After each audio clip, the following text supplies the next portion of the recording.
Asato ma sadgamaya tamaso ma jyotirgamaya mrityurma amritam gamaya.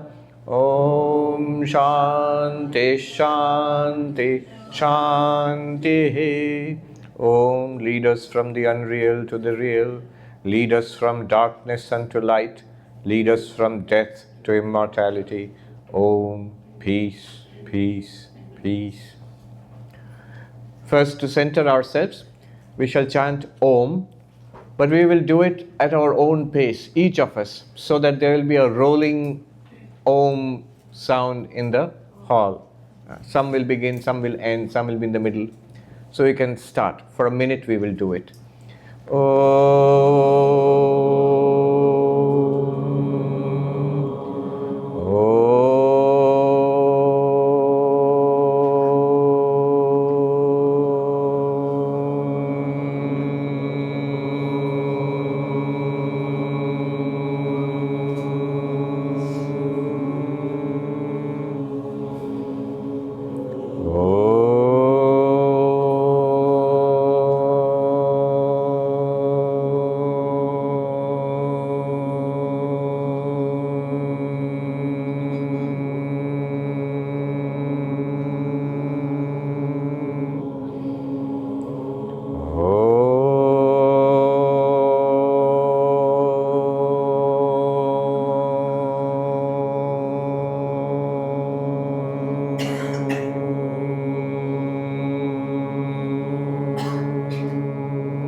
If we can have the chanting.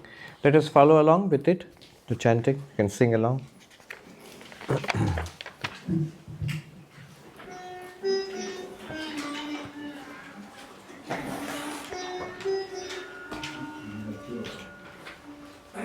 Jati niti kulagotra duradam Namarupa Gunadosha varjitam Deshakala vishayati vartiyat Brahma tattvamasi bhavayatmani Yat param sakala vaga gocharam Gocharam vimala bodha chakshushah Shuddha chidghanamanadi vastuyat Brahma tattvamasi bhavayatmani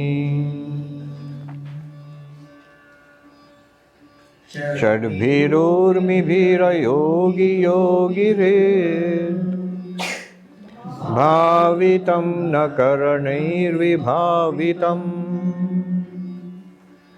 Buddhya vidyamanavadyamasthiyat Brahma tattvamasi bhavayatmani Rantikalpita jagat kalashrayam Swashrayam cha sadasadvilakshanam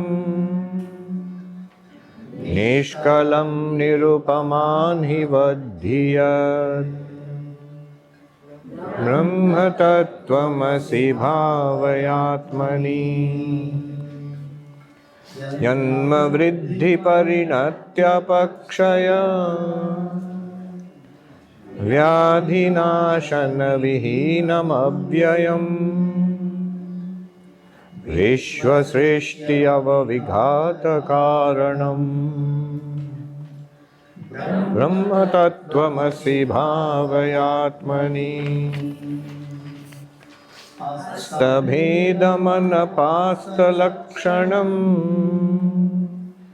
Nistaranga jalarashi nischalam Nityamuktam avibhaktamurtiyat Brahma tattvamasi bhavayatmani Ekamiva sadaneka karanam Karanantara nirasya karanam Karya karana vilakshanam swayam Brahma tattvamasi bhavayatmani Nirvikalpamanalpamaksharam Yatsharaakshara vilakshanam param Nityam avyaya sukham niranjanam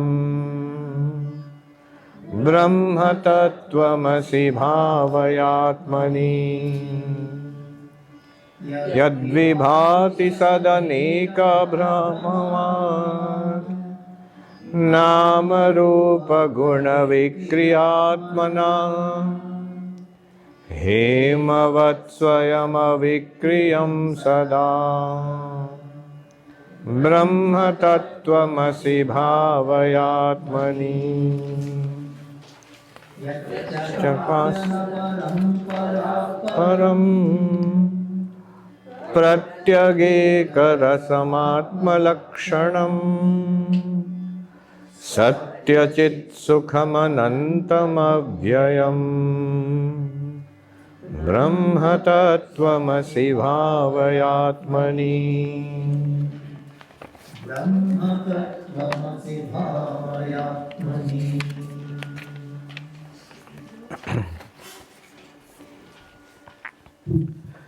Janma vriddhi parinatya pakshaya Vyadhinashana vihinam abhyayam Vishwasrishti avavighata karanam Brahma tattvamasi bhavayatmani That which is changeless and so free from birth, growth, development, decay, disease and death, which is indestructible and is the cause of creation, maintenance and dissolution of the universe, that Brahman thou art. Meditate on this in your mind. So there is something called the sixfold changes. We did the 6 waves earlier of some. Do you remember those were? Hunger and thirst, sorrow and delusion, then birth and old age and death. Now similarly there are 6 changes. Shadvikara, 6 changes, the 6 modifications we all go through. This is from the perspective of the body. So the original list is a modified list. The original list of the 6 changes is Janma, Jayate, Asti, Vardhate, Viparinamate, Apakshiyate, Mriyate or Nashyate. Which means one is born and being born thus comes into existence, meaning thereby that one is now counted as an individual being. Then one grows, develops, childhood, teenage. Then one matures and continues like that till middle age. Then old age. Bill tells me old age is not for sissies. Bill Conrad. So it's downhill. Most people don't realize. It's only after 40 people suddenly realize, oh, it's not going to get better. Not at all. So it's downhill. If you live and eat healthy, it's a managed crash. It's a crash, no doubt. And but in whatever case, it's a crash landing. Somebody said life is a terminal illness with 100% fatality. So then finally death. So 6 changes: birth, coming into being, development, maturation, decay, death. 6 changes. Here Shankaracharya has slightly modified it, made it worse actually. So instead of that unnecessary coming into existence, he says disease. So janma, birth, vriddhi, growth, development, maturation, parinati, changing, sort of mature middle life, apakshaya, old age, vyadhi, disease, nashana, destruction, death. But the good news is vihinam.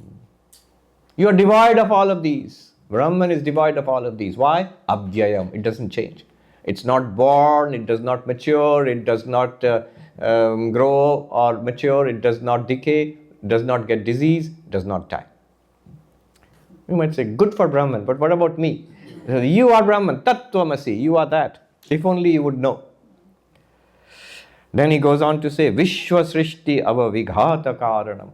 Not only in this one body, but the entire universe is born from Brahman, exists in Brahman and dissolves back into Brahman. And then again born from Brahman, exists in Brahman and dissolves back into Brahman. Then repeat. So the Hindus have this endless cyclic existence, cosmic cycles. Just like from a seed to a mighty tree, and then it dies but gives rise to new seeds and into new trees and so on. It cycles back and forth, the universe. But what is this universe? It is Brahman. It's Brahman appearing as the universe, existing as the universe. All changes are appearing in Brahman and they fade back into Brahman. Nothing more than bird song.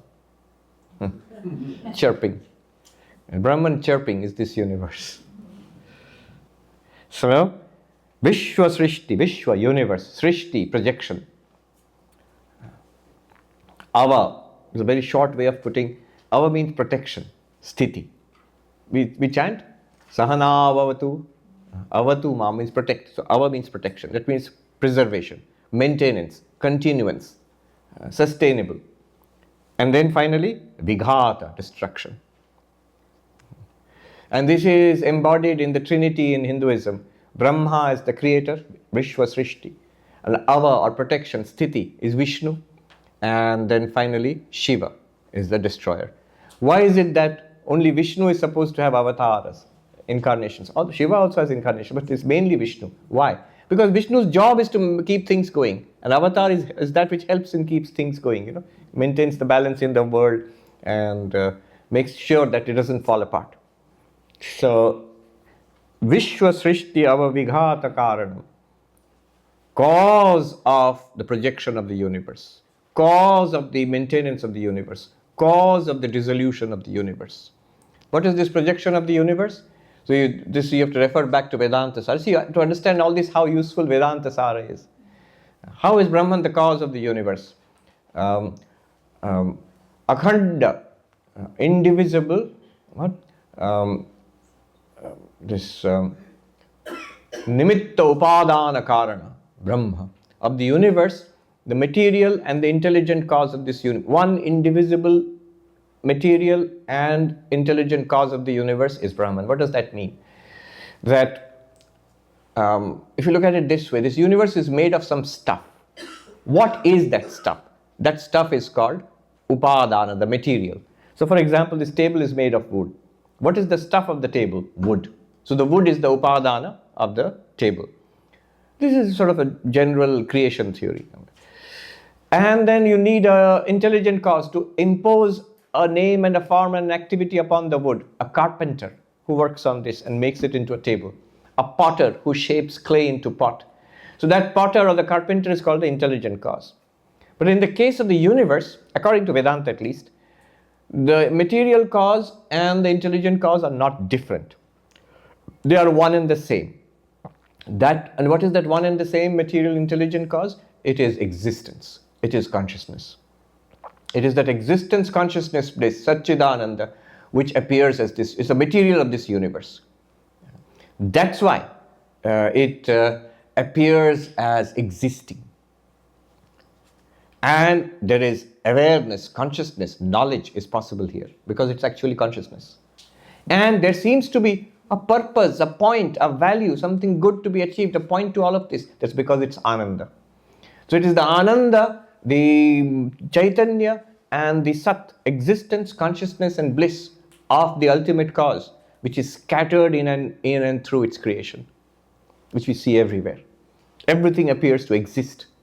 And we have experience, consciousness, knowledge, awareness. And we feel there is a point to all of this, value, happiness, some goal. This is the scattering of Brahman in the universe. Vivekananda put it dramatically. The universe is the shipwreck of the infinite on the shores of space, time, and causation. What is the seashore? Space, time, and causation. On the other side is the sea of Brahman. On this side is the wreckage called the universe. But don't worry, it's not wrecked. It only appears that way. Brahman is perfectly all right. Why is Brahman all right? We have to go deeper into this. There are two kinds of causation. One is called parinama, another is called vivatta. Parinama is transformation of the cause into the effect. The seed is transformed into the tree. Where is the seed? It isn't there anymore. It's the tree now. The milk is transformed into the yogurt. Where is the milk? It isn't there anymore. It's the yogurt now. The baby is transformed into the grown-up person. Where is the baby? It's the grown-up person. Baby isn't there anymore. You can't say the baby is appearing as the grown-up. It's really a baby. Sometimes they are. But it's transformed. The cause is gone. The seed is gone. The yogurt is gone. The baby is gone. Not entirely. It's now there transformed into the grown-up person or the tree or the yogurt. This is called parinama. Actual transformation of the cause into the effect. Then there's another way, another transformation, another theory of causation called vivarta, apparent transformation. Apparently the snake, the rope is transformed into the snake. Isn't. Looks like the snake. The rope is mistaken to be the snake. The seashell is mistaken to be silver. These are the classic examples. The desert is mistaken to be mirage, water. So, I mean, mirage is there, but it's water. We mistake it to be an oasis or water. So this is apparent transformation. It isn't. The desert is still there. It's still the dry desert, even if it looks like a watery oasis. It's still a rope, even if it looks like a snake. It's still a seashell, even if it looks like silver. So the cause is not transformed into the effect. It just looks like that. This is called vivarta. Now let's put it into practice. What these two, parinama and vivarta, real transformation, apparent transformation. According to Vedanta, the Vedantic theory of creation, this world is Brahma vivarta Maya parinama. It's an appearance of Brahman and a transformation of Maya. What is this world? In India, it's a common phrase, sab Maya hai, it's all Maya. What it means, technically it's correct. What it means is Maya, which is made of three gunas, is transformed into the five elements, is transformed into this physical world and in our subtle world also. Is actually transformed. It's not that Maya is gone, only a part of Maya. Maya has parts, by the way, not like Brahman. So it's transformed. A tiny bit of Maya is transformed into this universe, actually transformed. So Maya is called the parinami karana, the transformative cause. But what is Maya itself transformed into the universe? Not really. What Maya is doing is, it projects Brahman as this universe, apparently. So Brahman is the reality of this universe. The stuff of this universe is Brahman. But Brahman is not transformed into this universe. Brahman only appears as this universe. Brahman is the rope, universe is the snake. Brahman is like the desert and the universe is like the oasis. It's usually the opposite. Brahman is good, the universe is not so good. And Brahman is the what you call the nacre, the shell, and it glitters like this universe. So Brahman is apparently transformed. Apparently transformed means Brahman is still there. Even if it looks like a snake, rope is still there. Similarly, even if it looks like the universe, Brahman is still there. Where? Where? When? Which one? Here. Now. This one. Everywhere. All the time. Everything. Someone saw a snake. So other person said, no, it's not a snake. It's a garland discarded. These are all classic examples. Garland discarded from the temple. Someone said, no, it's a crack in the earth. Like a dry earth or an earthquake or drought. Now it's actually a rope. Where is the rope? It's in the snake, it's in the crack, it's in the garland. Because garland, crack, and snake are not there. It's the rope. The error itself took on the forms of, as if, the error itself as if took on the form and the name of a snake, took on the form and name of a garland, took on the form and the name of a crack in the earth. Similarly, Maya itself imposes a network of names and forms. On what? On what basis? What's the reality? The stuff. It's Brahman. Brahman remains as Brahman, but it appears as the word. Why? Where does the names and forms, where did they come from? They come from the transformation of Maya. Now we understand. The one indivisible, apparent and transformative cause of the universe is Brahman. As Brahman, it's the apparent cause of the universe because it doesn't change. As Maya, it is the transformative cause of the universe. In Sanskrit, akhanda, vivatta, parinami karana, jagat karana. So, indivisible cause of this universe. It is abhinna nimatta upadana karana. It's also the intelligent cause. The example used is the spider. In the Mundaka Upanishad, you find this mantra. Yato nanabhi srijate grinhate cha yatha prithibhyam oshadhaya sambhavanti yatha satah purushat keshalomani tatha aksharat sambhavati ha vishwam. Just as a spider spins and pulls back its web, just as from the ground emerge shrubs and herbs and plants, just as from a living body emerges hair, hair and nails and all that. Similarly, from the akshara, the imperishable, emerges the universe. So this is from the Upanishad. What is being said here? The spider is both the material and the intelligent cause of the web. Where does the spider spin the web from? What material does it use? Does it go to Home Depot? No. It spins the web from its own body. So the body of the spider is the transformative, parinami karanam. It transforms, it exudes the web. And the spider is the intelligent cause. The sentient being called the spider is the intelligent cause of the web. Similarly, Brahman is the material and intelligent cause of the universe. But when you say material cause, these two distinctions must be made.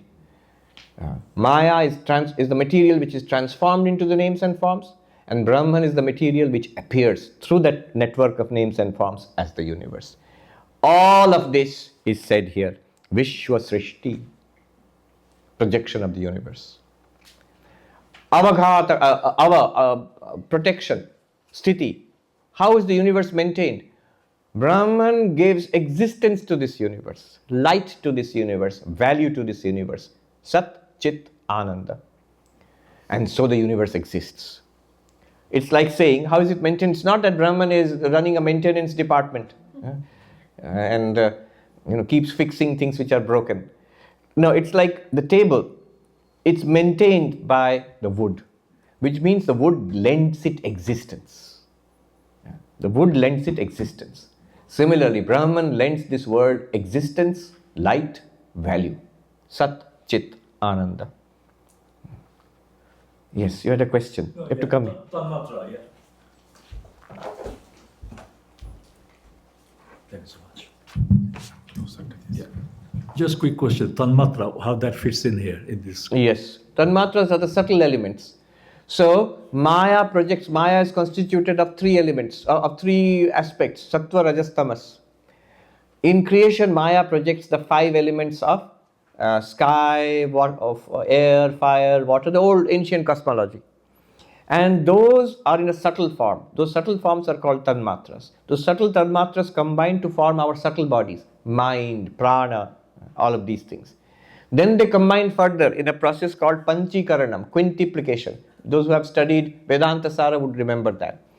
And that process produces the physical elements of space, fire, water, earth, and so on, which combines to produce this world, all the worlds, these bodies, our food, all of this, the physical universe.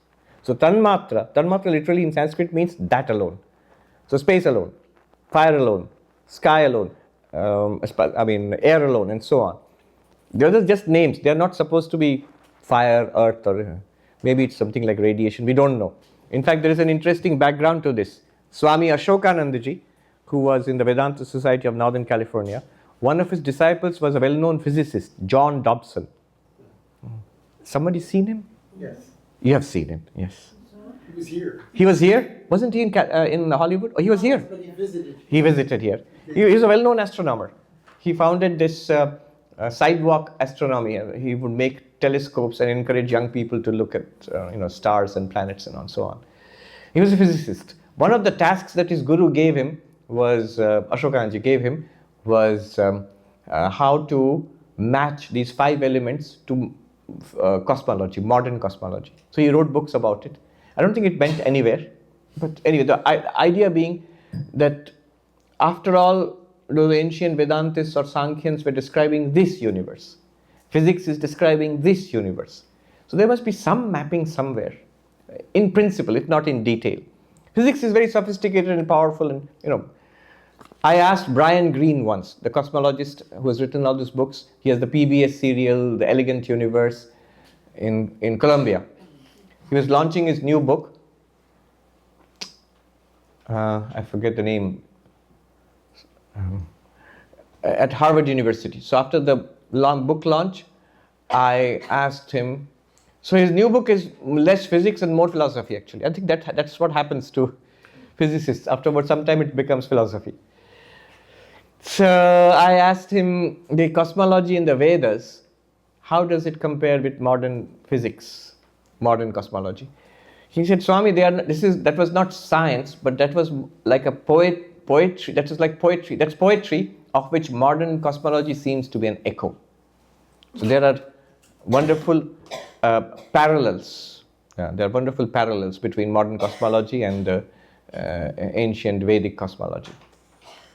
More and more, very strange things which are coming out in modern physics is even stranger than religion.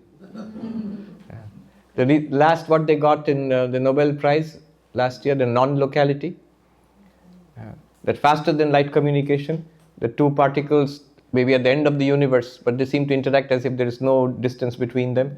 And this is one of the predictions of quantum theory, but it was actually given a Nobel Prize last year. Things like that. Yesterday I saw a news item. I didn't read it, just came up on my phone. Scientists claim that the universe is intelligent and the brain taps into it to become conscious. This is literally a description of Hiranyagarbha, the cosmic mind of which we all partake. I don't know in what way they are putting it, but in principle, of course. And most of these are still conjectures, of course.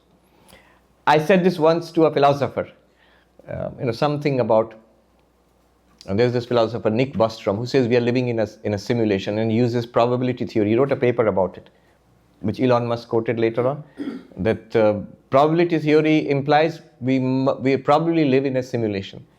If there are simulated universes, there probably are millions and billions of simulated universes and one real universe. So what's the chance that this is the one real universe? Very little, vanishingly small. We probably live in a simulation. I said this to one philosopher, and he said, yeah, so they are scientists, they can say anything. So that was an interesting way of putting it. Scientists can say anything they like. The philosophers have to be careful. We generally think it's the other way around, but he said no, scientists can say anything they like. So John Dobson, I read one book, 5 elements. He's tried to map to some cosmology in modern physics. I don't think it was very convincing, but he tried. So it seems Ashokanji would give these huge tasks to his chosen disciples. Mary Louise Burke, the whole of the new discovery, Swami Vivekananda in America, that became her life's work. He first trained her to be a writer and then gave her this huge task which she devoted her life to. I saw her just once in Belur Mutt, but she was Sister Gargi, Mary Louise Burke, the author of these volumes, and I was just new Brahman. Now I think she would have been delighted to speak with me, but I was too shy to go up to her. She was sitting in the monks' quarters downstairs knitting a sweater. wearing gerwa, she had already become a monk, sannyasini. Vishwa Srishti Ava Vighata Karanam. Ava means protection. Brahman gives protection, means support to this universe, in the sense of the wood giving support to the table. Vighata, dissolution. Destruction means dissolution. Destruction or dissolution in Vedanta or in Sankhya, it means effect going back to cause. Effect going. Destruction is not utter destruction. Destruction of the table means what? Where is the destruction of the table? As the Nyaya philosophers also will say, the destroyed table is in the splinters of wood which remain. So from wood comes the table, and back to wood it goes. Coming from wood is called creation. Existing in the wood, the table is said to exist. And destroyed means back to wood only. The table name and form is lost. Gaining a name and form and function is creation. Losing the name and form and function is called destruction. So it's never from nothing to something and then something to nothing. No. From something to something and back from something to something.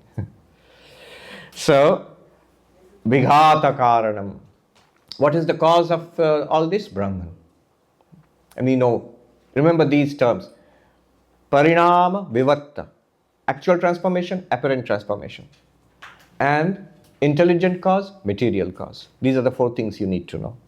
What's all this? Brahma. So what? Tattvamasi, you are that. Now apply it to consciousness. Consciousness, janma vriddhi parinatya pakshaya vyadhi nashana vihinam abhyayam. Our troubles, disease, old age, decay, death, well, you, the consciousness, you are free of them. Because consciousness is unchangeable. Then, Vishwa Srishti Ava Vighata Karanam. What is the material and intelligent cause of this universe? Consciousness. What is the apparent and the transformative cause of this universe? Consciousness and its power, Maya.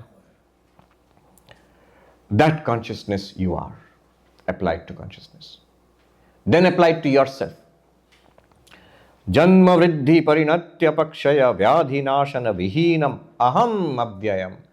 I do not have birth. I do not have childhood and teenage and growth. I do not have a middle age. I am devoid of an old age. I am devoid of disease, old age and death. Notice the resistance in the mind to that. You say, no, it's not true. It is true. And we must confront those resistances and ask the mind, why are you resisting this? What? Give me evidence. I, the consciousness. How am I born? How am I dying? How am I? Why do you think so? Oh mind, why do you resist this? Why do you think so? Further, Vishwa Srishti Ava Vighata Karanam Aham. I am the cause, the material and intelligent cause of this universe. I am the apparent cause of this universe. And my power, Maya, is the transformative cause of this universe, of its existence and of its eventual dissolution. It is the chirping sound, bird song in consciousness, appearance, playing around, disappearance. Into what? Into you. In what? In you. From what? From you. Bhavayatmani. Meditate thus. Astabhedam anapasta lakshanam nistaranga jalarashi nischalam nityamuktam avibhakta murti yad brahma tattvamasi bhavayatmani. That which is free from all distinctions, which is ever existence, which is calm like a waveless ocean and eternally unconditioned and undivided, that Brahman thou art. Meditate on this in your mind. Astabheda. Brahman is devoid of all differences. What are differences? The three kinds of difference are Vijatiya, Sajatiya, Swagata Bheda. Three kinds of differences. Vijatiya means difference of different kind. So I am different from the chair. The chair is a different kind of entity and I, this body. Or the chair is different from the floor. The floor is wooden floor and this chair, they are two different things. It's a chair, it's a floor. That's a tree, that's a car. It's called Vijatiya Bheda. Difference in kind. They're not of the same kind. Brahman is devoid of difference in kind. There is no other thing apart from Brahman.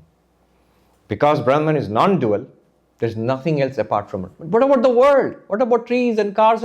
Because they are appearances. You cannot say they constitute a real second to Brahman, a real difference from Brahman. The movie screen, on which a movie in which people and cars and ships and planes and spaceships and dinosaurs and King Kong and all of that appears in the movie screen.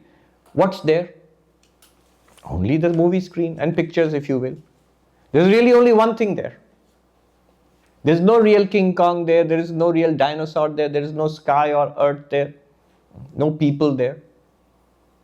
Although they all appear. Vijatya bheda. What's the other real thing in the screen apart from the screen? Nothing else. Suppose it's a TV screen which is projecting its own pictures. So there's nothing else except the TV screen. There's no different thing there apart from the TV screen. Similarly, there's no different thing in Brahman apart from Brahman. That's the claim I'm making. When you are hearing bird song in awareness, there's only awareness. It appears to be something different from awareness, bird song. It isn't. It's only awareness.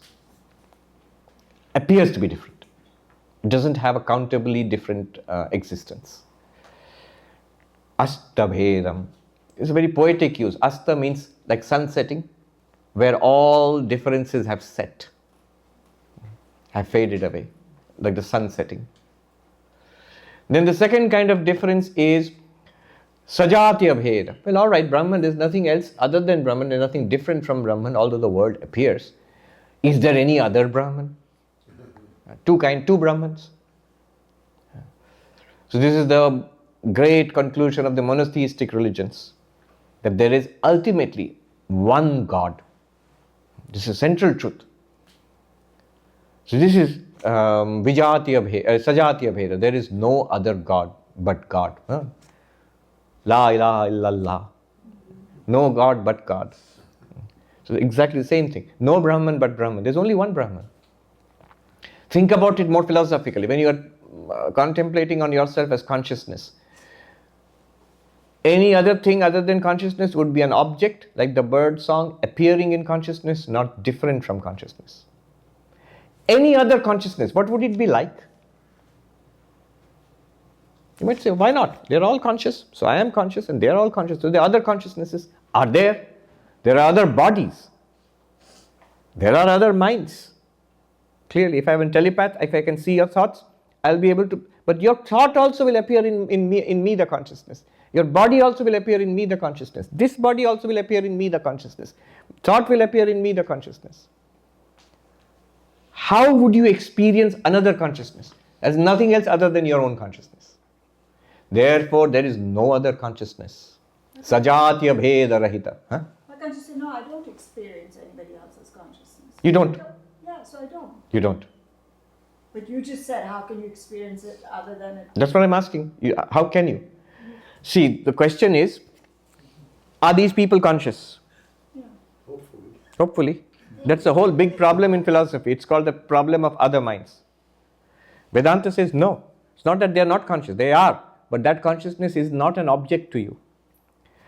To experience consciousness, a consciousness experiences something as an object.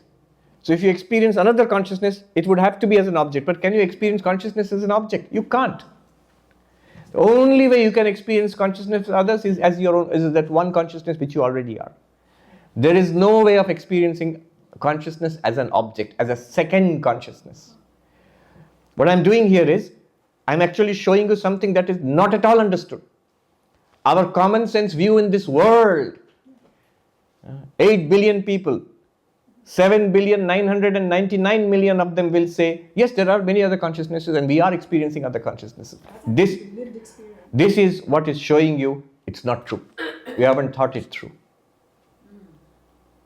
It's showing you. Just by that word, astabheda. There's no other consciousness. That does not mean that these are not conscious. There's only one consciousness, and that consciousness is all of them.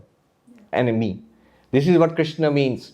Kshetragyam chapi mam vidhi sarva kshetreshu bharata. In all these fields, all these bodies and minds, there is one knower of the field.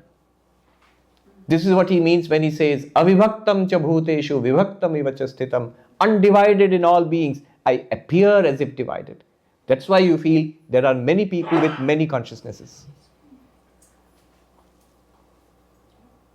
Yes.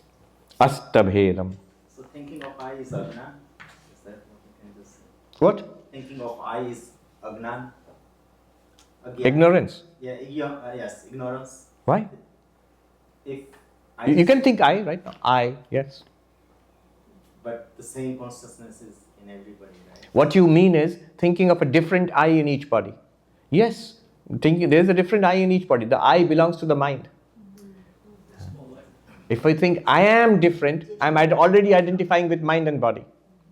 If I'm identifying with awareness, then still I might think I'm a different awareness and there is another awareness there which thinks of itself as awareness also, but a different one. That is not true.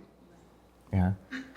I as the mind, I as the person, I as the body, certainly different in each body. They're all different persons.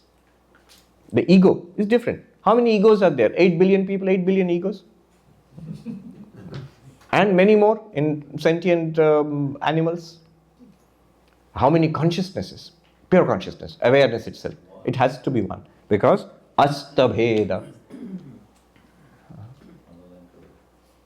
But what has not said, differences have all been extinguished. This word is very subtly used. It doesn't say there are no differences. In practical life, there are differences. One person is here, another person is there. One person has a college degree, one person is illiterate, one person is highly talented, other person doesn't have those talents, one person is rich, another person is... Those differences are all there in practical life. So differences being admitted, here when we come to awareness, Brahman, astabheda, all those differences are extinguished. Yeah, that's a good word. The extinguishing of all differences. Then what is not extinguished? Anapasta lakshanam. But the existence of Brahman is not extinguished. Brahman alone exists. That cannot be extinguished. That is always called nishedhavadi. You do neti, not this, not this, not this, you will hit rock bottom, which is the ground of reality. Only it will not be an objective ground, it will be you. So anapasta lakshanam, which is ever existent, which can never be denied, which is the ground of all denial. The ground upon which the existence of the universe is denied, that ground is Brahman. Nistaranga jala rashi nishchalam. Very poetic. Imagine an infinite ocean. No waves, utterly still. That is Brahman. And Sri Ramakrishna adds, he says a little footnote here. Sri Ramakrishna will say, and that very ocean in motion is my divine mother. When it's utterly still, it is the Brahman of Shankara. When it is in motion, it's the divine mother here, creation, preservation, destruction, this universe. It's exactly the same thing. Nitya muktam avibhakta murtiyad. Let me do the avibhakta murtiyad. Undivided form. What does it undivided form mean? Again, one more distinction. The third kind of distinction is called swagata bheda. Internal difference. Yes, I am one. But in me there are many differences. There are hands and feet and tummy and head.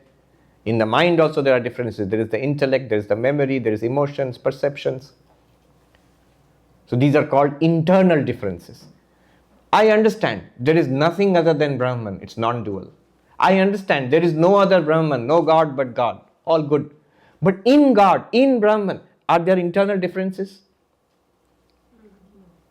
We bow down to the lotus feet of the Lord. So the Lord has lotus feet, which must be different from his lotus-shaped eyes, from his moon-like face.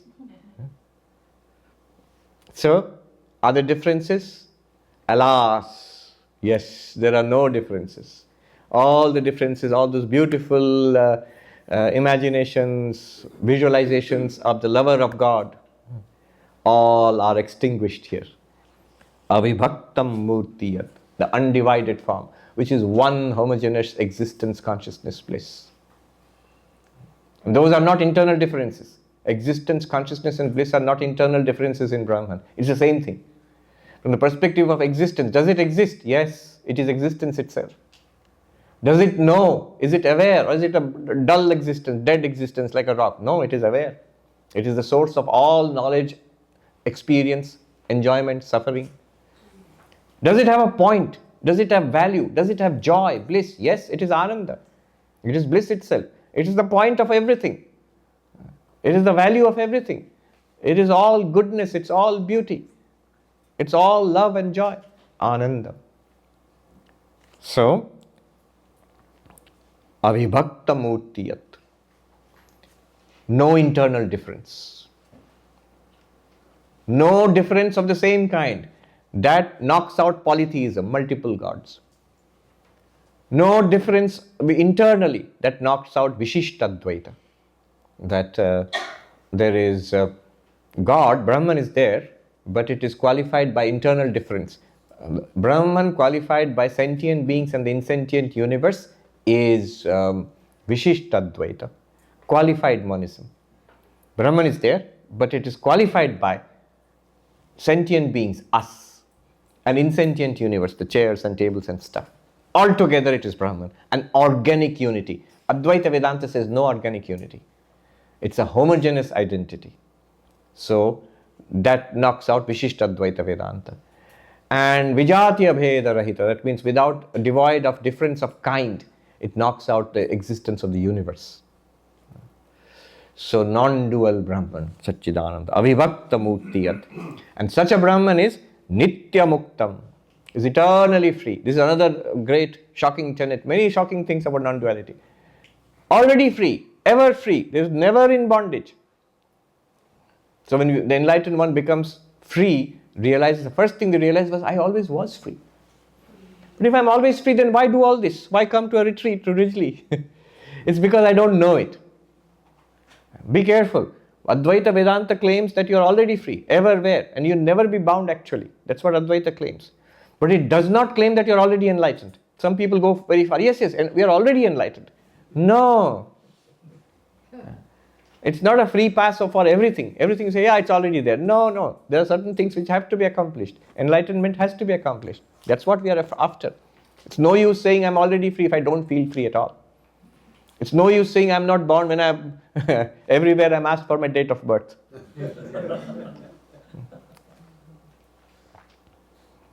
Swami Akhandananda ji, in 1936, he was the president of the Ramakrishna order. And it was the centenary of Sri Ramakrishna, 100 years. And the committee in Belur Mutt, they asked, because he was the president, Akhandananda ji, asked him to write a foreword to the publication, that means blessings from the president on the centenary of Sri Ramakrishna. Akhandananda ji refused. He said, Sri Ramakrishna, I know him to be Brahman. It's not true that he has a centenary. He's eternal. To the great exasperation of the monks who had to do the work after all. So they must have prayed, because one day Sri Ramakrishna appeared before Akhandananda and told him, write it. And so he did.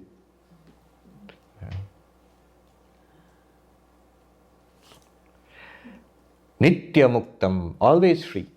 You are always free. So now apply this to consciousness. Astabhedam anapasta lakshanam. Consciousness is free of difference. There is nothing else except consciousness. There is no second consciousness. But one thing cannot be denied, that it exists. That was Descartes' great conclusion. You cannot deny your own existence. Then Nistaranga Jalarashi Nishchalam, waveless, unmoving, vast mass of water. This consciousness is like that. Again, it's interesting because we think consciousness is ever in motion. We feel we have so many conscious experiences. We are having seeing, hearing, talking, walking, enjoying, suffering, waking, dreaming. None of it. You must exclude all of that. All of that is mind, senses, body, not consciousness. If you exclude all of it, you will see consciousness is like a vast, waveless, motionless body of water. An ocean without wave and motion. And that rhymed. You're becoming good at this. Yesterday too you rhymed. Somebody told me, Pattern. a literature professor told me, don't mistake that for poetry. It's called versification. Versification, that's not poetry. Or rap, Swamiji. Rap, yes. A Vedanta rap.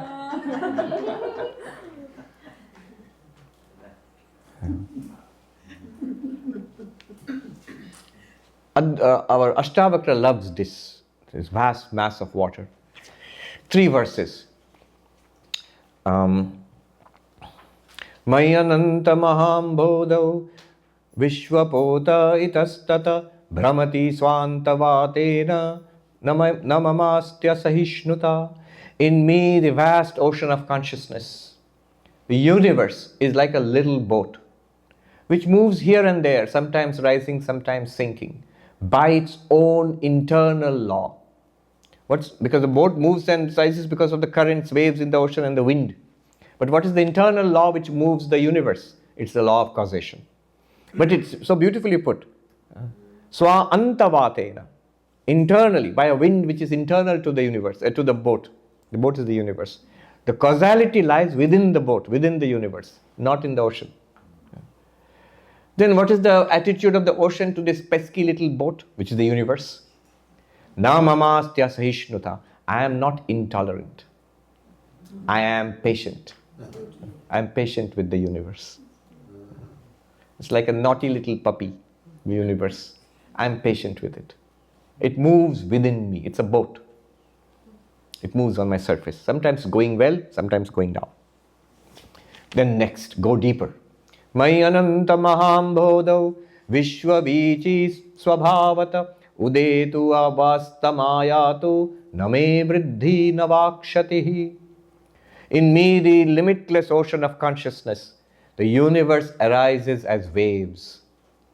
Let it arise and let it subside. I am neither increased nor diminished thereby. So in this universe of consciousness, in this limitless consciousness, the world, it arises as a wave. The difference between a wave and a boat is, the boat is external to the ocean, but the wave is the ocean. It arises as waves. Let the waves arise. The ocean is not increased thereby. A tsunami wave also doesn't increase the ocean. Let the waves subside. The ocean is not diminished thereby. Let birth come. I am not increased thereby. Let death, old age, disease and death come. I am not diminished thereby. Let success come. Let failure come. I am neither increased nor diminished a little bit by it. This limitless ocean of consciousness I am.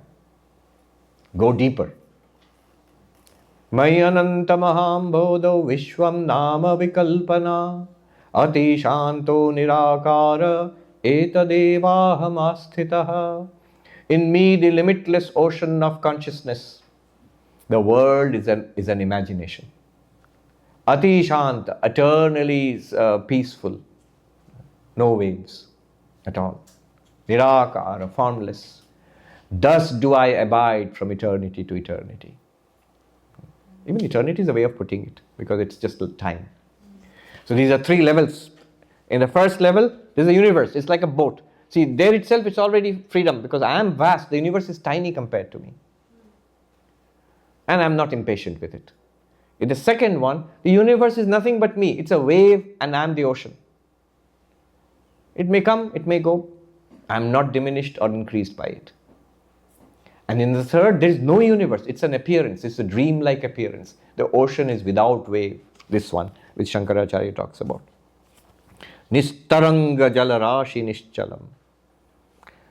Consciousness, nitya mukta. Consciousness is ever free. Consciousness is ever free. Avibhakta murtiyat. Consciousness is indivisible. There is no division in consciousness. I once served under a great Swami, and it was a big ashram. Now, one of the units was working for children. Ramanandaji Maharaj. So, and somebody donated, a rich man donated some money for the unit which worked for the children. Now he wanted a plaque to be put up, which says, Akhanda Brahmir Khanda Sharup Sri Ramakrishna. As the indivisible Brahman appearing in part as Ramakrishna, dedicated to him. And the Swami flew into a rage. He says, I will not allow the indivisible to be divided. And he called those monks who were supposed to be Vedantins, and I and some others were called up. We are very young. We are young. We just had become monks. Tell me, is it philosophically correct? Can you have the division of the indivisible? We had to scratch our heads and say, no, Swami. And the funniest part was the Swami in charge of that children's unit. He was standing outside with a morose face. He said, whispered to me as I was going in to give my opinion as a Vedantin. He said, look, brother, do whatever you can, do whatever you will, give whatever opinion you have, but don't let the donation be divided. I don't care about the indivisible Brahman. You can divide it or not, I don't care, but the donation should not be divided.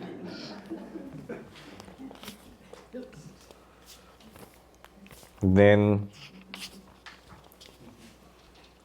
let us go on to the, and this one you must apply to yourself. Astabhedam anapasta lakshanam. I am, in me there is no difference. There is no other I am, and there is nothing other than I am. Sajatiya vijatiya abhedastam. But my own existence cannot be denied. Then nistaranga jalarashi nischalam. This I am is like a waveless ocean without slightest motion or wave. Nitya muktam. I am ever free. Vedanta will not set me free. Vedanta is just a mirror which will show me my own freedom. Avibhakta murtiyat. And within me also there is no difference. I am, so say this to yourself and see, note the points of resistance. That's what's stopping you from enlightenment and freedom. And say, I have no parts. And immediately the mind will protest. But you have a body with so many parts.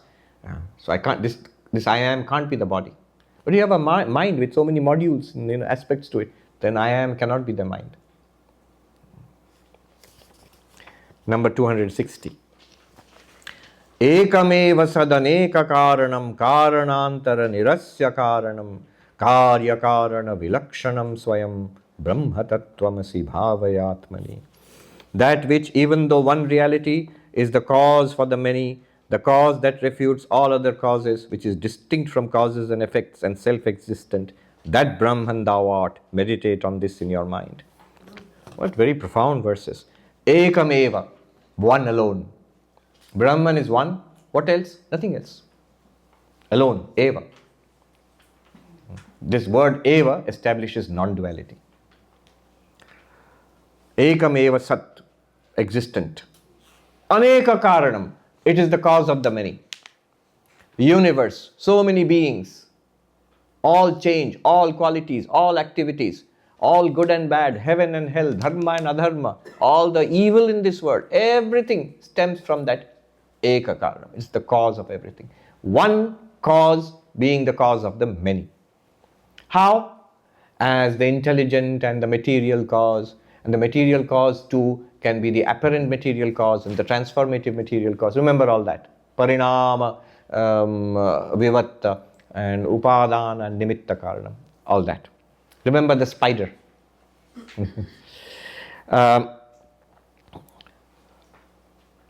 What about the cause of Brahman then? Karanantara nirasya karanam. There is no other cause. Brahman is self-existent, so it does not have a cause. You can't ask, oh, Brahman is the cause of the many, that one is the cause of the many. What is the cause of the one? You can't ask. It is the first cause in Christian theology. First cause. And then the hammer blow. Karya karana vilakshanam swayam. It is actually not even the first cause. It is beyond causality. God is the first cause. The absolute Brahman is beyond that also. The Brahman dressed up in Maya becomes Ishvara, first cause of the universe, and that becomes the cause of the many. Look, huh? Dressed up in Maya, yes. In the finery of Maya, and becomes the cause of the many. Now apply it to consciousness, apply it to yourself. Ekameva, consciousness alone. Even when you are hearing the bird chirping, it is consciousness alone. Although it seems that there is something else called a bird chirping. Sadeka aneka karanam. That consciousness is the cause of all these sounds you hear. You hear the sound of the fan. You hear the sound of someone breathing. You hear the sound of a car. You hear the sound of your own tummy rumbling. You hear the sound of the bird. All those sounds, what is the cause? What is the material cause? What is the transformative apparent cause? It is you, the consciousness. This is the claim. And what is the cause of consciousness? All of, at least most of modern consciousness studies is after that. What is the cause of consciousness? Which activity in the brain is causing consciousness? Every now and then you will get articles on news report saying that consciousness explained. Scientists have found a clue to the origin of consciousness. Every 72 hours a new article comes out. Two kinds of articles. Consciousness remains a mystery, cannot be explained. Or consciousness has been explained. Both are wrong. Both are assuming that there is a cause of consciousness which we are trying to find. Either we can't find it or we have found it. Here it says, Karanantara nirasya karanam. Negating all other causes. It is the cause which negates all other causes. Then, so it is the first cause. Then Shankaracharya says, no, it's not even that. Karya karana vilakshanam swayam. Consciousness is beyond cause and effect, is acausal. That's why, when you ask, who is the author of the appearances? You'll have to say it's consciousness, but that's not really true either. You have to go to a position where it doesn't matter. We have discovered the reality consciousness. Why does it matter if the reality appears in this way or that way? It only matters if I'm interested in the appearance, not in the reality. Okay. Karya karana vilakshanam swayam. In itself, it's not an effect, it's not a cause. It's not something produced, it's not the producer either. It's not something created, it's not the creator either. Consciousness did not create the bird song. But I heard it. Yes, you heard it. Doesn't mean it was created. That's Maya. Why is it not created? Because what you heard was consciousness only. It's consciousness only which appeared as the bird song. If it was really created, it would be something separate from consciousness. Nothing separate from consciousness.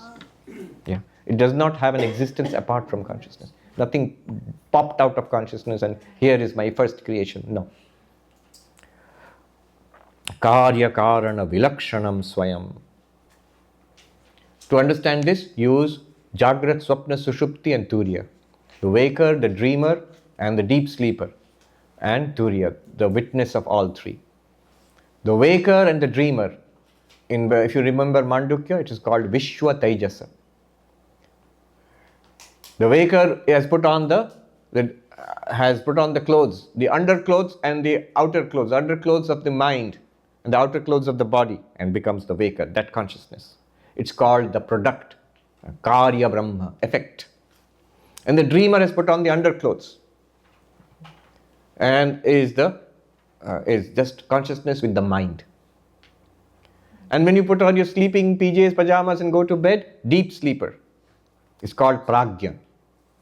So it is consciousness with the causal power. Consciousness with the causal power and the subtle body, dreamer. Consciousness with the causal power and the subtle body and the gross body, waker. Us here right now. But consciousness in itself, neither cause nor effect.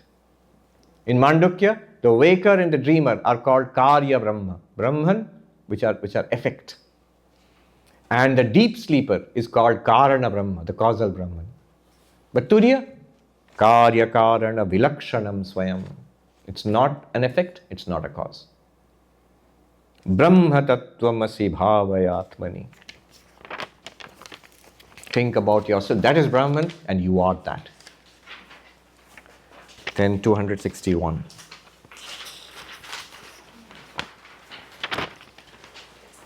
Nirvikalpakam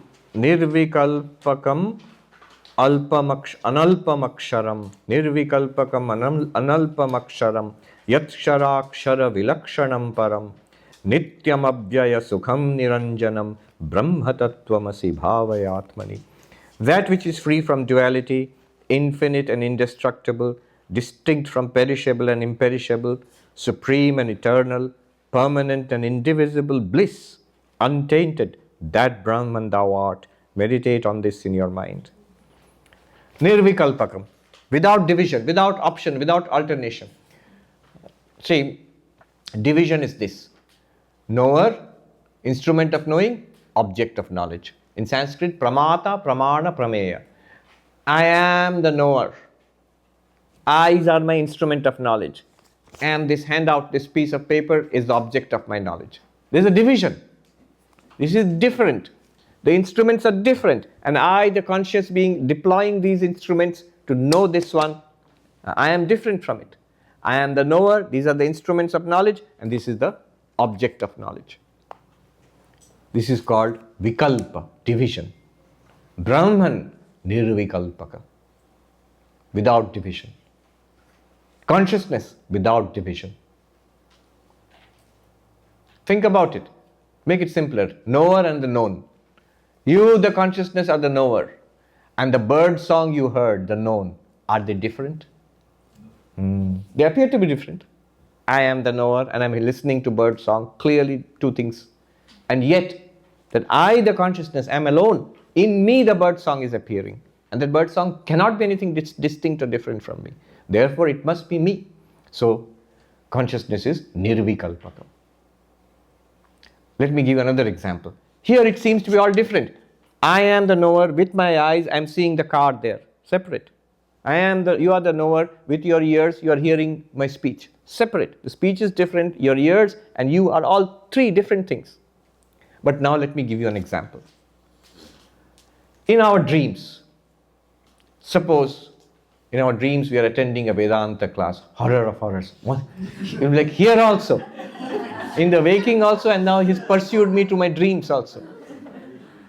And in my dreams I'm sitting, here I am, and there's the Swami, and I can hear the Swami talking about Brahman.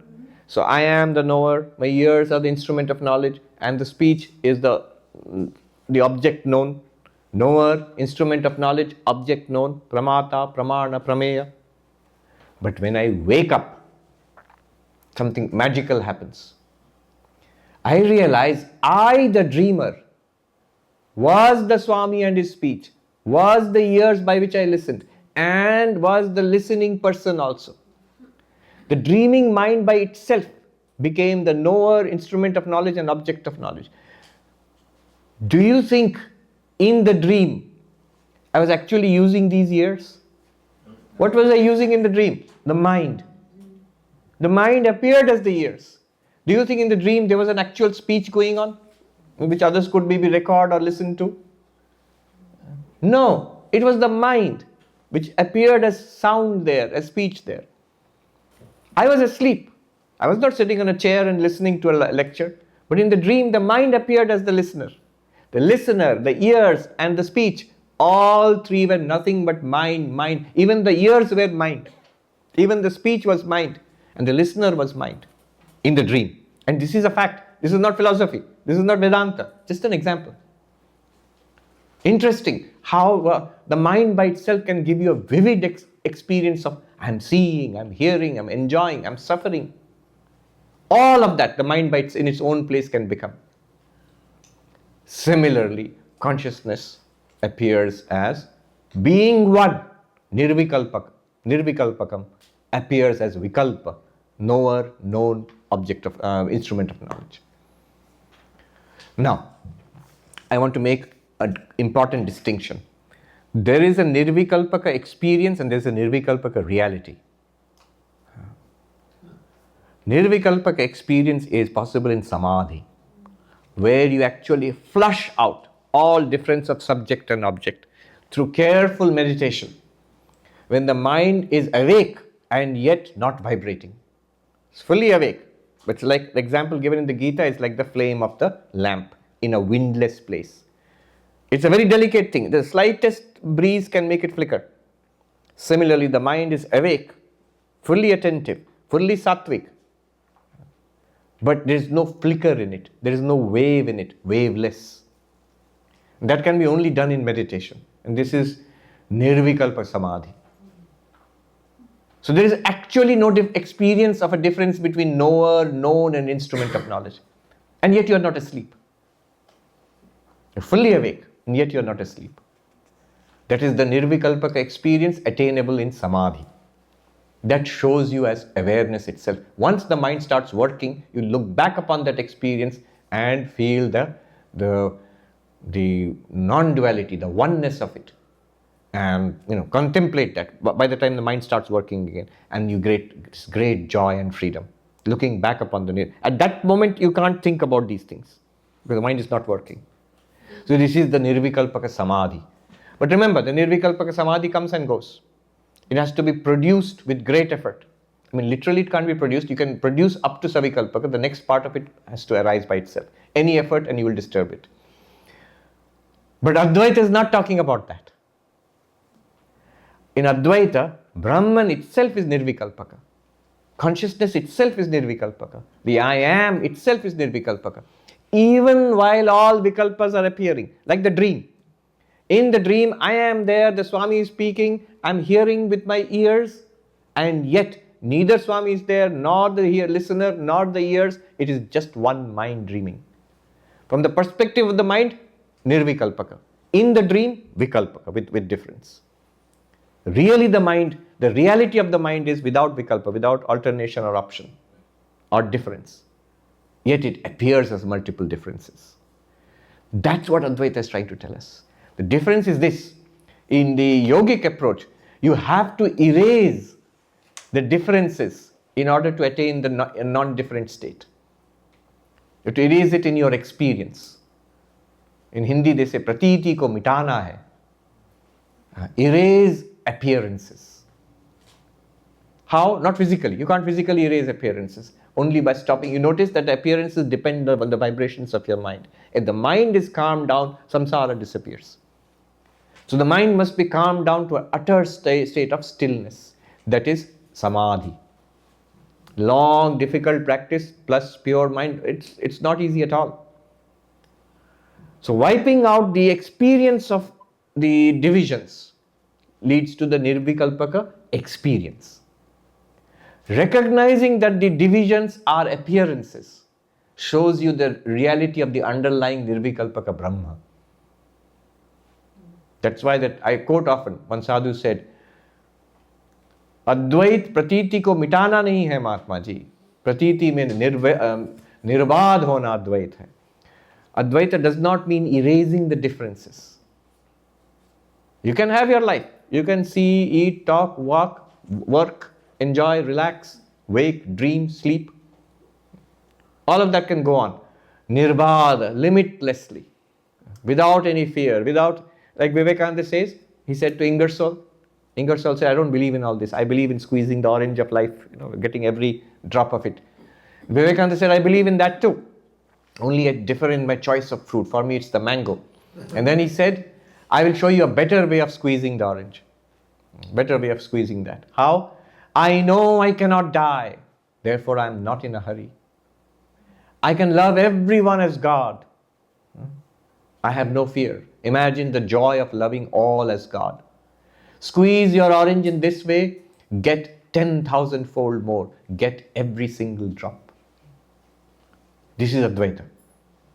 Not in wiping out life, but in enjoying. This is real enjoyment of life. People say, it might be boring. No. What do worldly people know about enjoyment of life? They're like running through life, like chased by hounds. Yes, chased by hounds, running through life. People that is there, I think the Great Gatsby, people live lives of quiet desperation. And chased and run down till old age, disease and unhappiness wear them down into their graves. This is freedom, yes. Can we ask questions or you... Let's finish a little more and then we can ask questions. Don't forget the questions. Then, so apply it to yourself. I am Nirvikalpaka. Analpam. Not limited. This is a very beautiful word. This is from Chandogya Upanishad. Nalpe sukham asti yo vai bhuma tat sukham. There is no happiness in the limited. That's the story of the Puranic story of the fish, which kept on growing. You put it in a little pot, it grew to the big pot, then you put it in the well, it grew out of that, put it in the pond, it grew out of that, put it in the river, it grew out of that, finally it had to be released in the ocean. So that shows our nature, that we refuse to be contained. Whatever we may get in the objective universe, wealth, power, learning, status, it's still alpam, still too little. Why? Because it's our unlimited nature, infinite nature, which is trying to manifest itself. So, nalpe sukhamasti. There is no happiness in the limited. I still remember, big words for someone so immature. When I was going to become a monk, somebody asked me, why do you want to give up everything? What do you want? Why are you trying to become a monk? So don't you want all this? I said, I want it all. I don't know where all these wise words came to mind. So why are you trying to give up all? I said, no, I'm not trying to give up all. I want everything. I am the most greedy of all of you. Nalpe sukhamasti. So, analpam, it is not limited. Aksharam, everything decays in this world. Aksharam, it does not decay. I do not decay. I am not little. Analpam. I am Nirvikalpaka. Yat ksharakshara vilakshanam param. This is a direct reference to the 15th chapter of the Bhagavad Gita, Purushottama Yoga, where the basic idea is all things here decay. Kshara. Consciousness associated with these decaying bodies in this decaying world is called Kshara Purusha, the sentient being which is subject to coming and going, passing away. And the source of this universe, Maya, the material which does not decay, which produces continuously, which transforms itself into universe, maintains it, dissolves it back again. That Maya does not decay, but it's continuously producing the decaying universe. When consciousness associates itself with Maya, is called Akshara Purusha. Akshara Purusha is Ishvara, Bhagavan. It is the cause of the universe. It keeps on producing and maintaining and dissolving this universe. And beyond the Kshara Purusha and Akshara Purusha is the transcendent Brahman, which is called Purushottama. This is the Advaitic interpretation. So, this is Yat Ksharakshara Vilakshanam Param, which transcends the decaying universe and the sentience associated with these decaying bodies. Akshara, which transcends Maya and the consciousness associated with Maya, it's God, transcends God, that's what he's saying here. Param, the transcendent. What is that? Purushottama. That one. Who? Oh, Brahman, God. No, you. Right now, what do we think of ourselves? I am this decaying person. Kshara Purusha. And he's trying to elevate us, not to God, to beyond God. The difference between the Kshara and the Akshara, between the sentient being and God, that is an unbridgeable gap. That's why the dualists accuse us of blasphemy. You guys, you think you're God. This is megalomania. No, he never says I'm God. I transcend my perishable nature and the imperishable God too. I am the transcendent, and so are you, and so is everybody, and so is God too, by the way. God might say thank you. Nityam abhyaya sukham niranjanam. Undecaying bliss I am. You can the whole class on that. With one line. Yad vibhati sadanekada bhramat nama rupa guna vikriyatmana hemavat swayam avikriyam sada brahma tattvamasi bhavayatmani.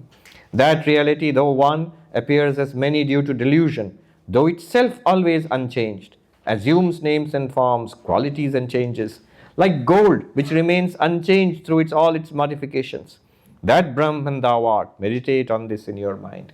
Gold, you make it into a bracelet. You call it a bracelet, put it on your wrist. It looks like a bracelet. Melt that same gold down, make it into a necklace.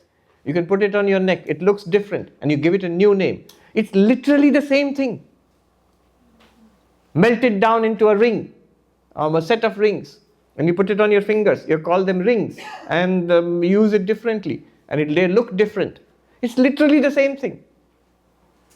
Similarly, there is this one thing here, which is Brahman, which is appearing as all of these, without any change whatsoever. There is only one thing here, which is consciousness, which is appearing as all of this. It appeared as the bird song, it appeared as the sound of the fan, it appeared as the sound of someone breathing, it appeared as the car engine outside. One thing without any change. It's still consciousness. There's only one thing here, which appears as many without any change, and that is the I am, you. Hemavat swayam avikriyam sada. Like gold, not subject to any change. Yachakasti anaparam paratparam pratyageka atma lakshanam satyachit sukham anantam abhyayam brahma tattvamasi bhavayat. Very beautiful. That beyond which there is nothing, which is beyond the beyond. There was a Swami who called himself beyond Ananda. The inmost self of all, which is of one essence, which is continuous existence, knowledge, bliss, infinite and immutable. That Brahman thou art. Meditate on this in your mind. Yachakasti anaparam paratparam. What is beyond everything? God and Maya. Beyond that, you. Brahman, pure consciousness, you. Pratyak, it is your inner reality, it's you. Ekarasam, it is the one, it's homogeneous. In and through all differences, it is one reality. Atma Lakshanam, what is it? It's the self, it's you. No big deal, I am not such a big deal. No, Satyam, your existence itself. Chit, your awareness. Ananta Sukham, limitless existence, consciousness and bliss. Avyayam, unchangeable. That we have existence, that we are aware, that we have some happiness, everyone admits. But we say it is all changeable. I am born, my existence will go away, I'll die. My knowledge comes and goes. I wake up and I fall asleep. I know so many things, I work so hard, I forget everything, get amnesia or something. And my happiness, well, it's very delicate, comes and goes in flickers. No, he says, Abhyayam, your existence, your knowledge, your happiness is not subject to death or decay. Here is a challenge. There are 3 things you cannot say. Try saying it. I don't exist. Try saying it, you can't say it. It's meaningless. I don't exist, you can't say it. I don't know, you can't say it. The moment you say it, you know. I am not dear to myself. This takes a little investigation. I am not dear to myself. You can't say it. Priyam. These 3 things you can't say. Why not? So, Satyachit Sukham Anantam Abhyayam Brahma Tattvamasi Bhavayatmani. Always think, apply this Brahman, we do it easily. Existence, consciousness, bliss. Consciousness, okay, it exists. Consciousness is conscious, okay. Bliss, I guess so. I'm immortal. I am all knowledge itself, consciousness. I am limitless happiness. No. We hesitate to apply these to ourselves, but we must. This is the thrust of Advaita Vedanta. So, let us have a couple of questions. Yeah. Yes. And then wrap up. Swamiji, when one is seeing a snake, so as long as and however many people try to convince and explain, as long as that one is seeing the snake, there is no freedom for that person from that snake. Not at all. When one is seeing a movie, is there no freedom from the movie? The very fact that you know it's a movie, it's your freedom. Right, exactly. Similarly, in the journey of Vedanta or Advaitic knowledge, so that's the inner journey for everyone, and at some point it has to be done solo. It's a solo journey. Yes. To get to that destination. Correct, Swami? Yes, absolutely. Thank you. That solo journey, there's the mystic, I think Saint John of the Cross, he said, what is God realization? He said, it's the flight of the alone to the alone. Small a alone to the capital A alone. It's always alone. But alone, never lonely. I have 2 comments and a question. Yes. Comment 1, you are a Brahmin spokesman, Yes. telling us that we ourselves are Brahmin. I am your spokesman. Telling you about yourself. 2, when Ramakrishna was ready to kill himself, if the mother didn't show himself, what was his realization? Everything is consciousness. Yes. That is true. He saw limitless light everywhere. Question. What is, Brahman is said to be existence, knowledge, bliss. Yes. But how do we know it's bliss? Is it just the reports of the rishis? I mean, I think we all yearn for infinite bliss. Yes. That's the way we're made. Yes. But what's the proof other than the report of the rishis? Well, the first thing you already said, report of the rishis, of course that's proof. The texts are proof. The lives of the enlightened ones are proof. Even your own yearning for infinite bliss is the proof. And notice then, as we begin to understand Vedanta, just understand, we begin to understand we cannot be this limited being. And notice, is it more blissful to be unlimited than limited? It is blissful. That's why in Vedanta actually we are skipping some steps. The original Vedic approach was, first you do a lot of these rituals, lead a kind of a pure and elevated sattvic life, pure life. And then you do these meditative exercises, like visualize, I am the sun. Imagine being not this guy, but being the sun, the light of all the worlds, who will exist for billions of years, who shines with a light of, a million atom bombs or whatever it is. So imagine the vastness and the glory and the power of being the sun. Now, that visualization itself expands the mind. I am the sun and the moon. The sun and the moon are my eyes. The sky is my head. The middle regions are my chest. The earth is my feet. The oceans of the world are my belly, and so on. Imagine that, the Virat Purusha. It's a visualization. What it does is it expands our mind. You feel much bigger. Then the next step is this kind of inquiry. We are jumping straight from being this guy to be the infinite. But when you expand your mind that way, those are exercises. Nobody is saying you're literally the sky or the earth, but that expands the mind. If you change your perspective, how much bigger and greater you feel, and you'll immediately feel much freer, much more powerful, much more happy, joyful.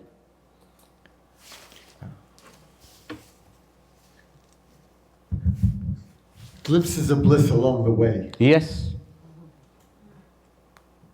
One more? Please come.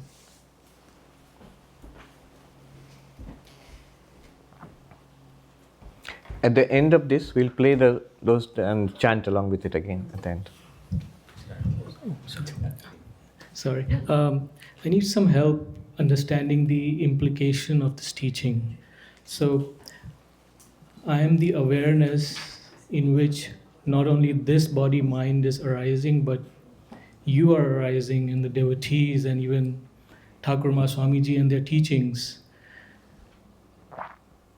On a temporary basis, it will also dissolve back. Is that the approach we keep? Is that how we should think? Yeah, but first of all, separate the awareness from the individual Prakhyat body-mind. Otherwise, am I being told that in me, Prakhyat, the Swami and the devotees and Thakur Ma and Swamiji and Vedanta is arising? Not really. If you stick to the Prakhyat identity, then you are part of this whole world. And there is a separate God who is controlling all of this, an article of faith that there is such a God.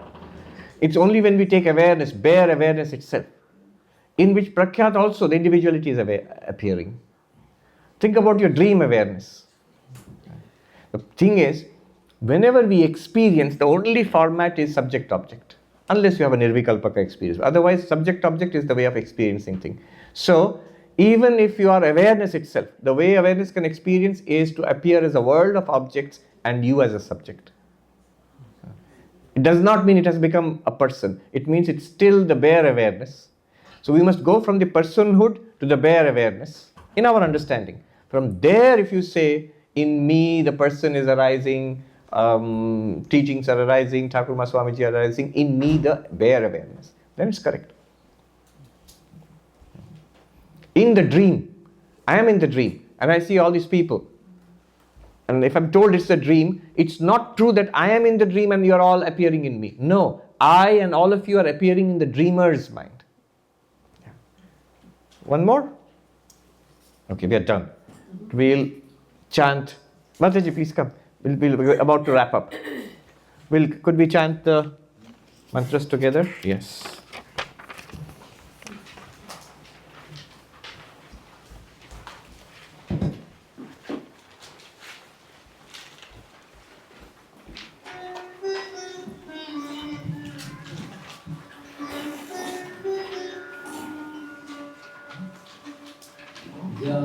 Tiniti kula gotra duragam Nama rupa guna dosha varjitam Desha kala vishayati vartiya Brahma tattvamasi bhavayatmani Yat param sakalavaga gocharam vimalabodha chakshushaha Shuddha chidghanamanadivastuya Brahma tattvamasi bhavayatmani Chadbhirurmibhira yogi yogi Bhavitam nakaranair vibhavitam Buddhya vidyamanavadyamasya Brahma tattvamasi bhavayatmani Vranti kalpita jagat kalashrayam Swashrayam cha sadasad vilakshanam Nishkalam nirupamanavadhiyana Brahma tattvamasi bhavayatmani Janmavriddhi parinatya pakshaya Vyadhinashana vihinam avyayam Vishwasrishti avavigata karanam Brahma tattvamasi bhavayatmani Astabhedamanapastalakshanam Nistaranga jalarashi nishchalam Nityamuktam avibhaktamurtiyat Brahma tattvamasi bhavayatmani Ekamiva sadaneka karanam Karanantara nirasya karanam Karya karana vilakshanam swayam Brahma tattvamasi bhavayatmani Nirvikalpa kamanalpamaksharam Yaksharakshara vilakshanam param Nityam abhyaya sukham niranjanam Brahma tattvamasi bhavayatmani Yadvibhati sadanekada brahma Nama rupa guna vikriyatmana Hemavat swayam avikriyam sada Brahma tattvamasi bhavayatmani Yachakastana paramparat param Patyagoyasya rasamatma lakshanam Satyachit sukham anantam avyayam Brahma tattvamasi bhavayatmani Brahma tattvamasi bhavayatmani